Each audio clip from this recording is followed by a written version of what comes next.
Hi అండి. రొటీన్కి భిన్నంగా చిన్న వెరైటీతో ఒక డిష్ చేద్దామండి ఈరోజు. దీని పేరు చికెన్ షవర్మా రైస్ బౌల్ అంట. మా అబ్బాయి కోడలు యుఎస్లో ఉన్నారు కదండి, వాళ్ళు చేసి పంపించారు మన కోసం. ముందుగా 1 కప్పు రైస్ తీసుకుని దానికి 2 కప్పులు నీళ్ళు వేసి, అంటే ఇవి బాస్మతి రైస్ తీసుకున్నారండి, దానికి 2 కప్పులు నీళ్ళు పోసుకొని అందులో కొంచెం సరిపడా సాల్ట్, పసుపు, కారం ఈ 3 వేసారండి. వేసి రైస్ కుక్కర్లో పెట్టేశారు. లేదంటే నార్మల్ కుక్కర్లోనైనా పొడి పొడిగా వండేసుకోవాలండి అన్నము. నెక్స్ట్ చూడండి, ఈ చికెన్ బ్రెస్ట్ పీసులు అండి ఇవన్నీను. యుఎస్లో ఏంటంటే మనకి ఏ పార్ట్ కావాలంటే ఆ పార్ట్ స్పెషల్గా అన్నీ అవే ఉన్నట్టుగా ప్యాకింగ్లు దొరుకుతాయంటండి. జాయింట్లు కావాలంటే అవే అన్నీ ఉన్నట్టుగా అలాగా ఏదైనా మనకు దొరుకుతుందంట. మిక్సింగ్లో కూడా దొరుకుతుందంట. ఇగోండి ఈరోజైతే వంశీ ఇలాగా బ్రెస్ట్ పీసులు తీసుకున్నాడు అనమాట. ఒక పీసు తీసుకొని దాన్ని ఇలాగా చాక్తో సన్నంగా పల్చిగా లేయర్ లాగా కట్ చేస్తున్నాడండి. ఒక పీస్ని 3 పీసులు వచ్చినట్టుగా మనం కట్ చేసుకోవాలన్నమాట. అప్పుడు మనకి ఈ షవర్మా బాగా వేగి బాగుంటుంది అంటండి టేస్ట్. అందుకనే ఒక బ్రెస్ట్ పీస్ని 3 పీసులుగా ఇలాగా పల్చిగా కట్ చేశాడు. ఇప్పుడు గాయత్రి చేస్తోందండి. 1/4 టీ స్పూన్ పసుపు వేస్తోంది. ఇంకా కారం ఏమో 2 టీ స్పూన్లు కారం వేస్తుందండి. కారం మనకి సరిపడా చూసుకొని ఆ పీసులకి ఎంత పడతాయో చూసుకొని వేసుకోవాలి. తను కాశ్మీరీ రెడ్ చిల్లీ పౌడర్ వేస్తుంది. నెక్స్ట్ ఏమో సాల్ట్ వేస్తుందండి. ఆ 3 పీసులకి సరిపడా సాల్ట్ వేసుకుంటుంది. ఇలాగా అన్నీ వేసేసిన తర్వాత వెల్లుల్లిపాయలు చిన్న చిన్న ముక్కలుగా కట్ చేసిందండి, చిన్న తురుములాగా కట్ చేసిందన్నమాట. అవి కూడా వేసేసింది. నెక్స్ట్ ఏంటంటే జీలకర్రని రోస్ట్ చేసిందండి. మామూలుగా కళాయిలో ఆయిల్ అది ఏం లేకుండా ఒక్కసారి ఇలా వేపేసి ఇగోండి ఇలా రాయిలో దంచిందన్నమాట, పౌడర్ చేసింది. ఆ పౌడర్ వేస్తుందన్నమాట. అప్పుడు ఫ్లేవర్ బాగా ఉంటుందంటండి జీలకర్ర పొడి అలా వేస్తే. నెక్స్ట్ ఏంటంటే ఇది చూడండి, నిమ్మరసం పిండాలంట. ఇది చూడండి ఎంత ఉందో. ఇదేంటంటే వంశీ వాళ్ళు యుఎస్లో ఉన్న ప్లేస్ని ఆరెంజ్ కౌంటీ అంటారంటండి. అక్కడ ఎక్కడ చూసినా ఈ ఆరెంజ్ చెట్లు ఉంటాయంట, గుత్తులు గుత్తులుగా కాయలు కాస్తాయంటండి, భలే ఉంటాయి. అవి మామూలుగా స్వీట్గా ఉండవంటండి, పుల్లగా ఉంటాయంట. అందుకని వీళ్ళు నిమ్మకాయకి బదులుగా అది వాడుతున్నారు. ఇలా ఇవన్నీ ముక్కలకి బాగా పట్టించేసి ఒక అరగంట సేపు అలా నాననివ్వాలంటండి. నెక్స్ట్ చూడండి, మనం ముందు రైస్ పెట్టారు కదా వీళ్ళు, ఆ రైస్ అయితే కరెక్ట్గా అయిపోయిందండి. ఇదేంటంటే పొడి పొడిలాడుతూ ఉండాలంట రైస్. మనం రైస్ కుక్కర్లో పెట్టుకున్నా బయట కుక్కర్లో పెట్టుకున్నా ఇలా పొడి పొడిలాడుతున్నట్టుగా ఒకసారి కలిపేసుకొని అలా ఉంచుకోవాలంట. అప్పుడు ముద్దగా లేకుండా పొడి పొడిలాడుతుంది కదా. నెక్స్ట్ ఏంటంటే చూడండి, ఈ కుకుంబరు మన కీరా దోస ఉంటుంది కదండి, అవి చిన్న ముక్కలుగా కోసింది. ఇంకా టమాటాలు కూడా చిన్న చిన్న ముక్కలుగా కోసిందండి. కొత్తిమీర, కీరా దోస, టమాటా, కొత్తిమీర ఈ 3 చిన్న చిన్న ముక్కలుగా కట్ చేసింది అన్నమాట. ఇవేంటంటే సలాడ్ కోసం అంటండి. నెక్స్ట్ ఇది చూడండి, ఇది గ్రీక్ యోగర్ట్ అంటండి. అంటే మన పెరుగు లాంటిదేనంట, చిన్న ఫ్లేవర్తో వస్తుందంట. కాకపోతే మనకి దొరికితే అలా గ్రీక్ యోగర్ట్ వాడుకోవచ్చు, లేదంటే మన నార్మల్ పెరుగు వాడుకోవచ్చు. అదొక 3 టేబుల్ స్పూన్లు తీసుకుందండి.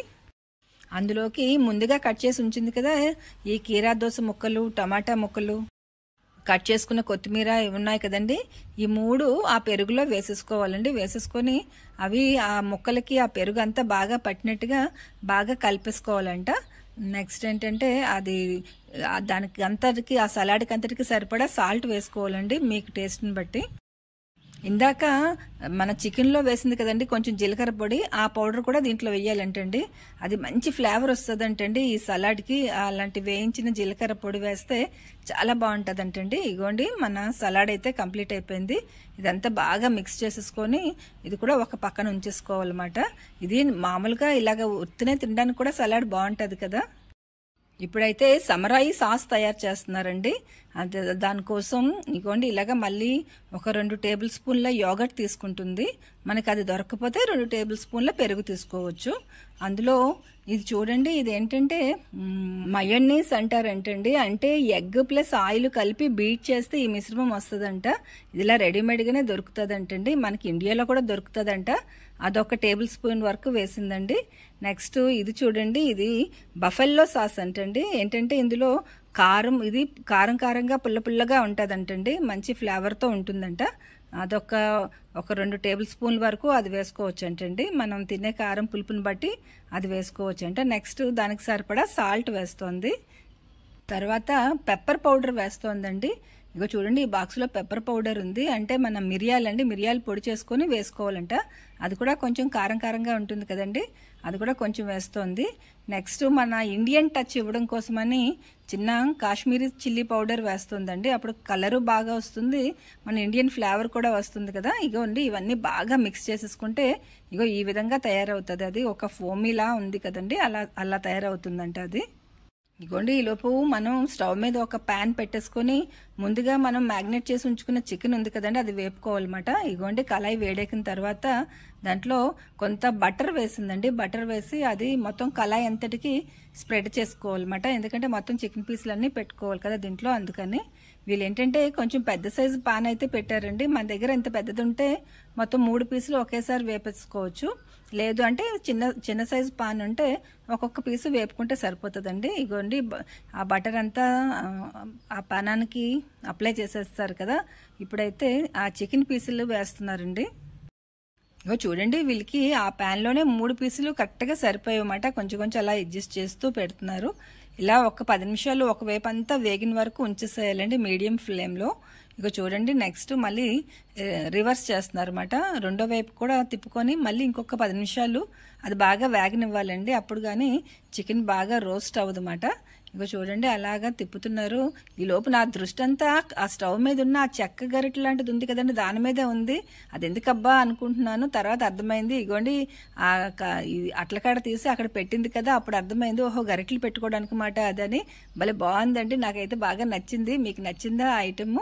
ఇగోండి, చికెన్ అయితే ఆల్మోస్ట్ అయిపోయిందండి. 2 వైపులు అలాగా తిప్పుతూ చక్కగా రోస్ట్ చేసేసింది. మొత్తం అంతా బాగా వేగిపోయింది కదా, మంచి కలరు, ఆ స్ట్రక్చర్ తెలుస్తుంది కదండి బాగా వేగింది అన్నది. ఇదిగోండి, అలా అయిపోయిన తర్వాత ఇప్పుడు మనం బౌల్ రెడీ చేస్తున్నారు. ఇదిగోండి, ముందుగా మనం రెడీ చేసుకున్న షవర్మా పీసెస్ ఉన్నాయి కదండి, అంటే మన చికెన్ వేపించుకున్న చికెన్ పీసెస్ ఉన్నాయి కదా, వాటిని ఇలా ఫోర్క్ సహాయంతో పట్టుకొని చిన్న చిన్న పీసులుగా కట్ చేస్తున్నాడు అనమాట. ఎందుకంటే అవి బాగా వేడిగా ఉన్నాయి కదండి, ఇప్పుడే అయ్యింది, అందుకని. మనకి మామూలుగా షాప్లో షవర్మా తీసుకుంటే వాడు ఇలా పైకి వేలాడదీసి లేయర్లుగా కట్ చేసి ఇస్తాడు కదండి. మనకి ఇంట్లో అలా అవ్వదు కదా, అందుకని ఇలా ప్లేట్లో పెట్టుకొని ఇలా ముక్కల్లాగా కట్ చేసేసుకోవాలన్నమాట. దాని మీద మళ్ళీ కొంచెం నిమ్మరసం పిండుకోవాలండి. ఇప్పుడు బౌల్ అయితే రెడీ చేస్తున్నారు. ఇగోండి, ముందుగా మనం రైస్ చూడండి, ఉప్పు కారం పసుపు వేసి రైస్ వండుకొని ఉంచుకున్నాం కదా, ఆ రైస్ని ఒకవైపుగా వేస్తున్నారండి. ఆ బౌల్లో వేసి దాని మీద మళ్ళీ నిమ్మరసం పిండుతున్నారండి. చూడండి, నిమ్మకాయ ఎంత రసం వస్తుందో అసలు. ఇంకోండి, నెక్స్ట్ లైన్లో మనం కట్ చేసుకున్న చికెన్ పీసెస్ ఉన్నాయి కదండి, అవన్నీ ఇలాగ నెక్స్ట్ లేయర్గా వేస్తున్నారు. ఇదిగోండి, మొత్తం ఆ 3 బ్రెస్ట్ పీసులు ఉన్నాయి కదా, అవన్నీ కూడా ఆ ముక్కలన్నీ కూడా వేసేసారు. నెక్స్ట్ సలాడ్ వేస్తున్నారండి. ఇందాక రెడీ చేసి ఉంచుకున్నారు కదా, ఆ సలాడ్ వేస్తున్నారు అనమాట. ఇలాగా కాంబినేషన్ ఏంటండి, ఇలాగ ఇవన్నీను. దాని మీద ముందుగా చేసి ఉంచారు కదండి సమరాయి సాస్, అది వేస్తున్నారండి. దాని నుంచి ఇంకా టేస్ట్ బాగా పెరుగుతుందంటండి, చాలా బాగుంటుందంట. ఎప్పుడు రొటీన్గా ఒకేలా కాకుండా ఈ సండేని ఇలా స్పెషల్గా ట్రై చేసి చూడండి, చాలా యమ్మీగా ఉంటుందంటండి. ఇదంతా బాగా మిక్స్ చేసుకుని తినేటప్పుడు ఒక్కొక్కటి మిక్స్ చేస్తూ తినాలంటండి. చాలా యమ్మీగా ఉందండి, చూడడానికి అసలు నోరు ఊరిపోతుంది నాకైతే. Thank you for watching.